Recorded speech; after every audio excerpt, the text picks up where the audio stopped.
Greetings, everyone, and welcome back to my YouTube channel. My name is Jay, and this is episode 2 of my weekly show.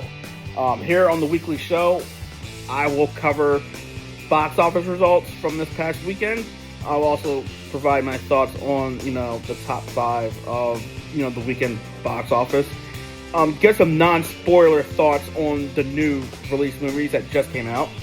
We're going to dive into some movie news, and then after that, we're going to talk about the upcoming weekend as far as what new movies are opening, and I will predict what the box office results will look like. So, grab a snack, grab a drink, and let's dive in. Alright, so these are the box office results for January 9th through the 11th. And these numbers I pulled from boxofficemojo.com. So, the number one movie this weekend, no surprise, it was Avatar, Fire and Ash. That brought in a total of $21.3 million. Coming in at second place was Primate with $11.3 million.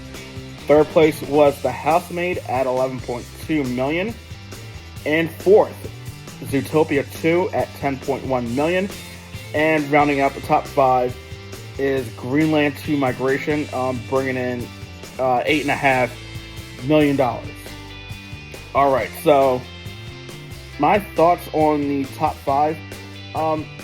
First one to me that sticks out is Zootopia 2. I mean, it's a fun kids movie. The families love it, the children love it. This movie opened back on November 26th. And the fact that it's still in the top 5 is incredible. So, right now it's grossed about $1.65 billion. So, Disney definitely needed this win. I mean, I have to go back and see when the last Star Wars movie opened for Disney. I know their Marvel properties have been struggling as of late. So, Disney definitely needed this win.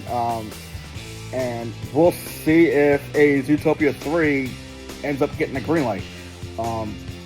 Based off of how much money it's brought in. I believe the total budget for this movie was about $150 million. $150 million budget to make the movie. Total gross so far, $1.65 billion. So, if they can come up with a good storyline, then I think a Zootopia 3 is going to happen, in my opinion. The other thing that stood out to me was The Housemaid.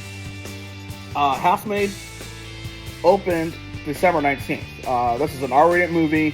It is a suspense thriller with drama and twists and turns, and wow, this was a good movie. I've seen the previews for it a few times, before the movie opened, and had me a little curious. So went in, saw the movie, and I was really impressed with, the storyline and how everything all played out. And as we'll discuss later on in the movie news, no surprise, they're going to greenlight a second movie. A second Housemaid movie is going to get made. Because the movie grossed so far total, I believe, $192 million, and it cost $35 million to make. So, yeah, a sequel's on the way. There's no doubt about that. So, let's see. So, my thoughts on these new movies that opened. And again, these are non-spoiler. So, first one is Greenland 2 Migration.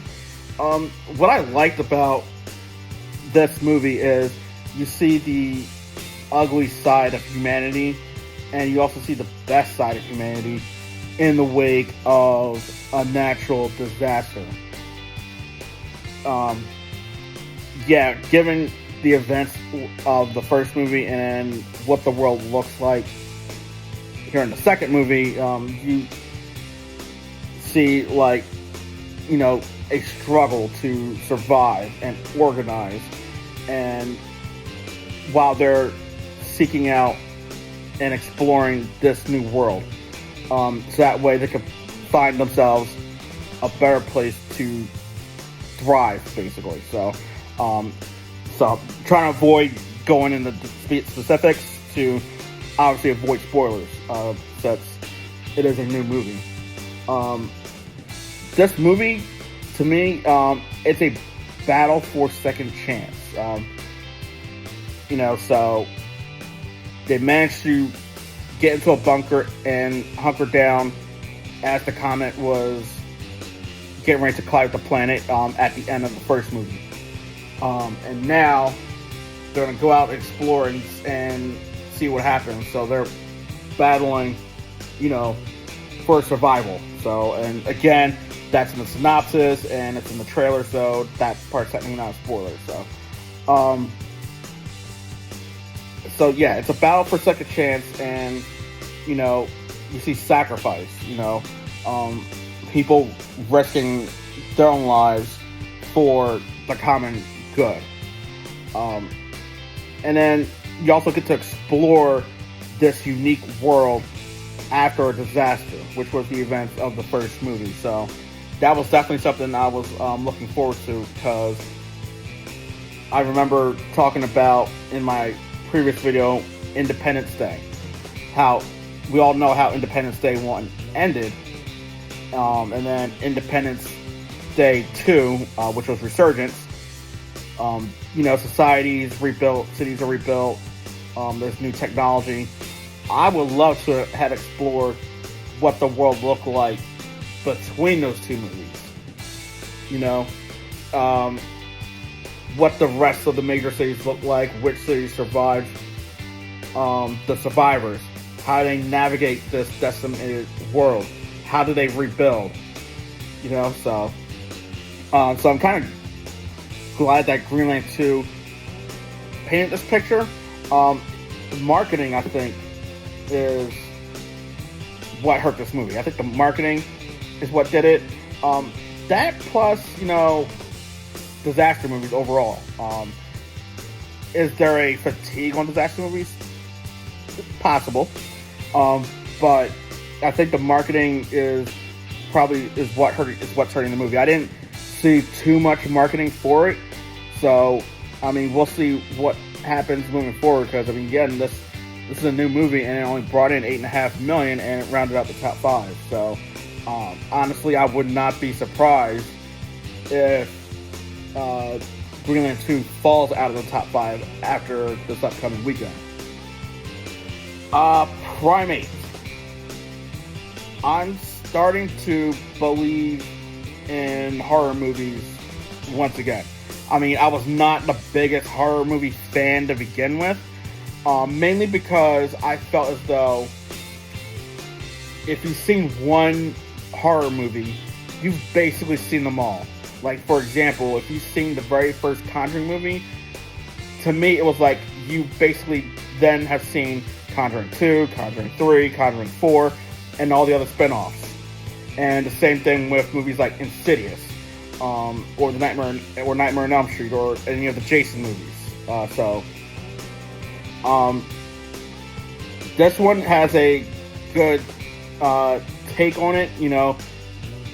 Having an animal, a chimp, and yeah, he just something happens with him, and he attacks that family. He attacks that family and the friends. It's definitely like an edge of your seat thriller, and full of terror. You don't know what's going to happen around the next corner. I'm not going to say too much about the chimpanzee, because I don't want to spoil it too much. But yeah, the way that the chimpanzee looked throughout the movie, it was definitely pretty terrifying and intimidating. So this movie was definitely a lot of fun, and honestly, in my opinion, I would watch it again. I wouldn't mind watching Primate again. But as I mentioned, it is a unique, clever idea of a horror movie that actually worked. And thinking about it now, this movie could actually work if it was a summer release. This movie could do very well if it was a summertime release. I think it would have done very well over the summer. But yeah, I mean, this movie did really well this weekend, and 11.3 million after this weekend. So I'm excited to see what it does after this upcoming weekend.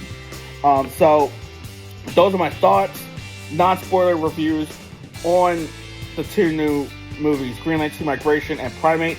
I mean, as far as the ratings, I would rate Greenland 2 Migration, I would give it probably a C+, in my opinion.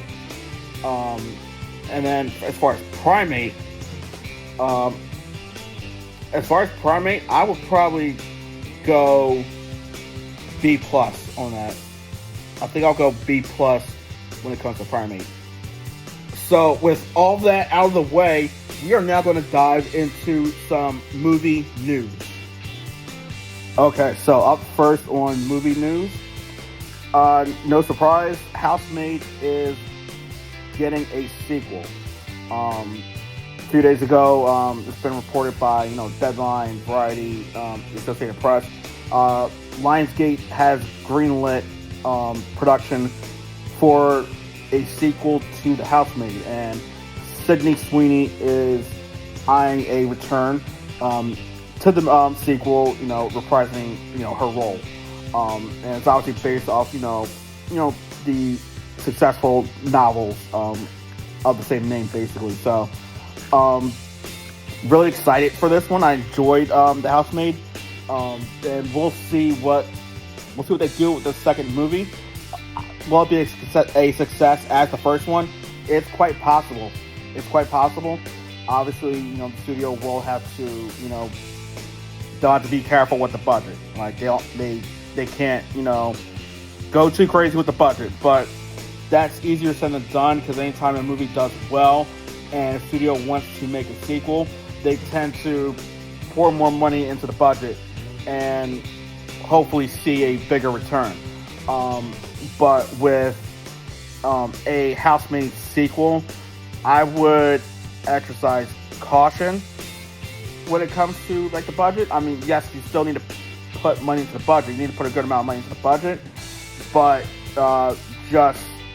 they would need to exercise caution and not go too crazy on it, because you don't want to put too much money into your budget and the box office results aren't there, because then the studio is just going to end up losing money. So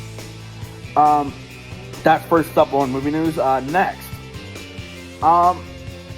obviously Avengers Doomsday, we're counting down to it. Avengers Doomsday is scheduled to hit theaters in December, and teaser trailers have already begun to drop. We've seen teaser trailers featuring Steve Rogers, who appears to be holding a baby.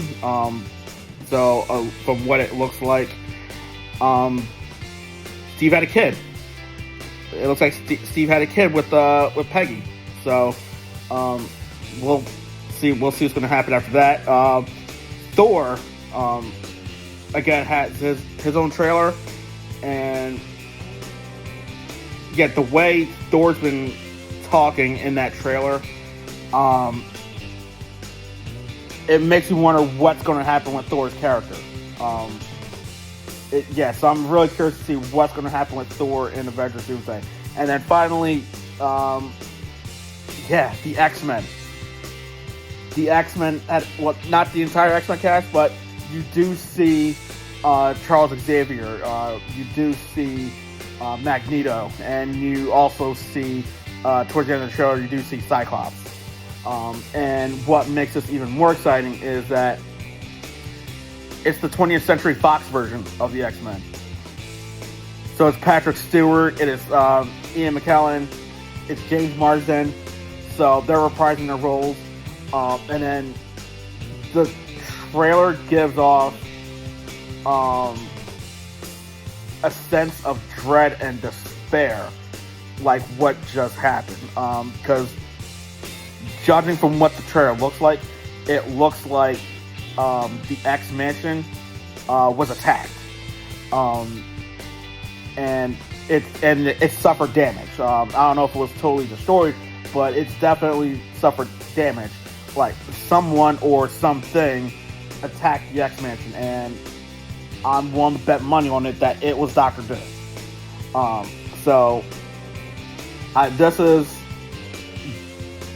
This was an exciting trailer. I've watched the trailer several times already, double digits, pretty much, as far as the trailers, how many times I watched it, and I'm really excited for it. This is going to be arguably one of the biggest cinematic experiences ever. This very well could top Endgame. It has the possibility of topping Avengers Endgame. But we'll have to wait and see, because right now we just received teaser trailers. So we'll have to wait and see once the first full-length trailers start getting released. Alright, and then the last bit of movie news. And this one actually dropped earlier today as I'm recording this.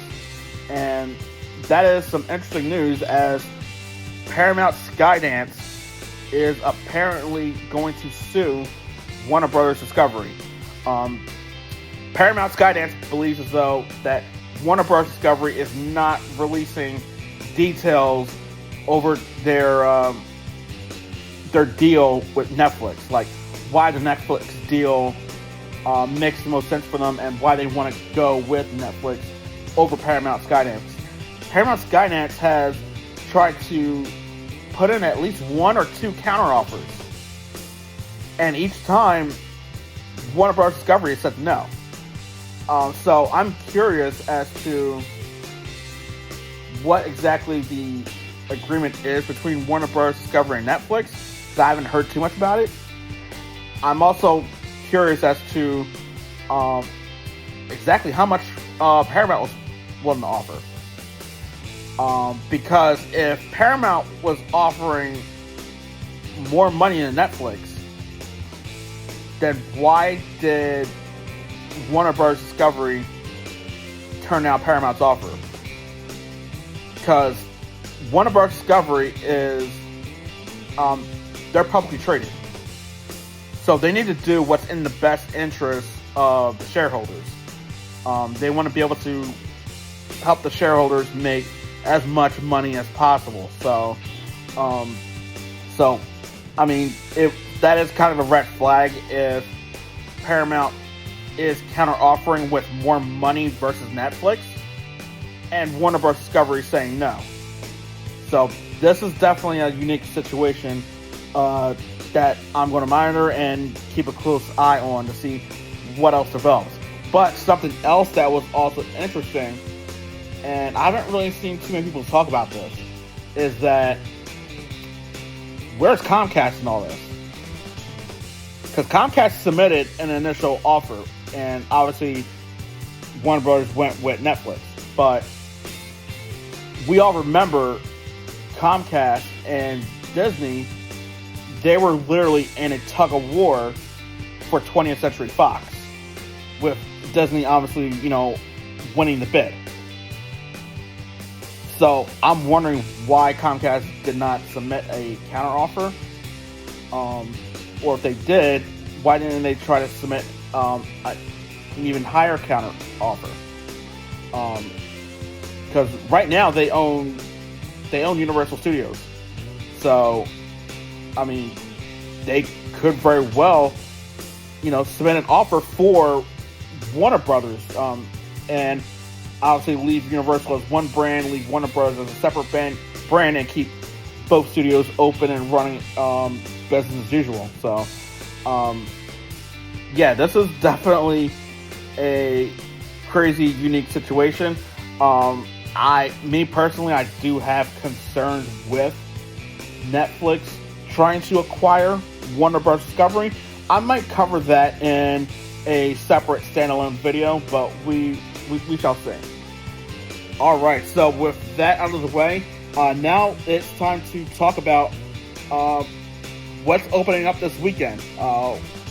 What movies open up this weekend, and then I will predict what the top 5 will look like. Alright, so opening this weekend. First up, we have 28 Years Later, The Bone Temple.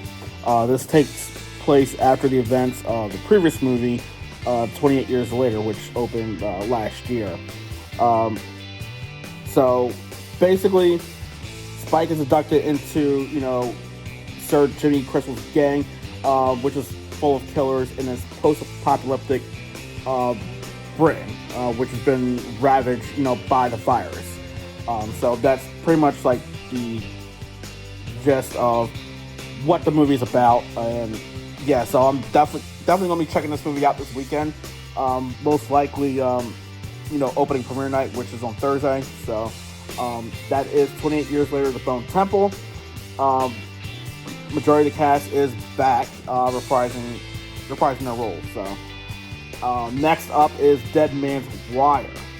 So this is a movie that's been inspired by a hostage standoff which took place in Indianapolis back in the 1970s. So basically, it's a standoff involving a man named Tony Kentissis, and centers on the escalation of a public confrontation shaped by negotiation, media attention, and law enforcement response. So that's pretty much what's going the synopsis for Dead Man's Wire. I didn't see a whole lot of marketing for this, so this will probably be one of the slower movies this weekend, so we will see what happens. Now, as far as the top 5, let's see. For the top 5, this is going to be my prediction for what it will look like after this upcoming weekend. So I'm going to go number 5 is going to be The Housemaid. I think The Housemaid will be number 5. It will still stick around in that top 5. So will Zootopia 2. I think Zootopia 2 has about another week or so left in the top 5 before it finally drops out. Yeah, Zootopia 2 will be number 4. I'm predicting Primate will be in the 3rd slot. Now, as good as some of these horror movies have been, most horror movies usually have a large drop-off going into their second week. So that's what I'm kind of predicting for Primate, but not enough for it to drop out of the top 5 just yet. I think Primate will have 1, maybe 2 more weeks in the top 5. It's all going to depend on what it's going to be going up against these next couple of weeks. And obviously its first test will be, 28 Years Later, The Bone Temple. In the second spot, Avatar: Fire and Ash. As good as that movie was, I think it's finally going to drop out in the number 1 spot. I think the fatigue is going to kick in. It is a long movie. There are probably people that will watch it more than once. Me, I probably would watch it one more time. I already seen it once. There's a chance I might see it again. I'm not sure yet. And then the number 1 spot, I think 28 Years Later, The Bone Temple will be the number 1 movie after this weekend when it's all said and done. So that's my prediction on what the top 5 will be. And with that will conclude episode 2 of the weekly show. Thank you so much for joining me on this episode. Be sure to like, comment, and subscribe. Thank you all so much. Obviously, movies are subjective, so I would love to hear your thoughts, whether you agree or disagree, or maybe you're caught somewhere in the middle. So, let me know your thoughts. Also, I will be posting a list of episodes that I will be uploading and discussing. This will be from my show that will take place on the last Thursday of each month, where I will discuss the history of the movie industry, like the history of a specific movie chain or a specific movie theater. When it comes to the movie theaters, I'll dive deep into that theater's like opening years, how it progressed throughout the years, its competition, talk about any upgrades that theaters received, and if it's a theater that is still in operation today, I will give my prediction and thoughts onto what the theater could look like, or what it could look like, or how it will continue to evolve 5, 10, 15 plus years, down the road. So that way, if you were a frequent moviegoer to that particular location, or maybe you were an employee at that location, current or former, and you have a positive story that you like to share, some of your favorite memories, then by all means, you can send them over to me and I'll include it in the video. But yeah, that will do it for episode 2 of the weekly show. Thank you very much for joining me, and I look forward to seeing you on the next video. I'll see you at the movies.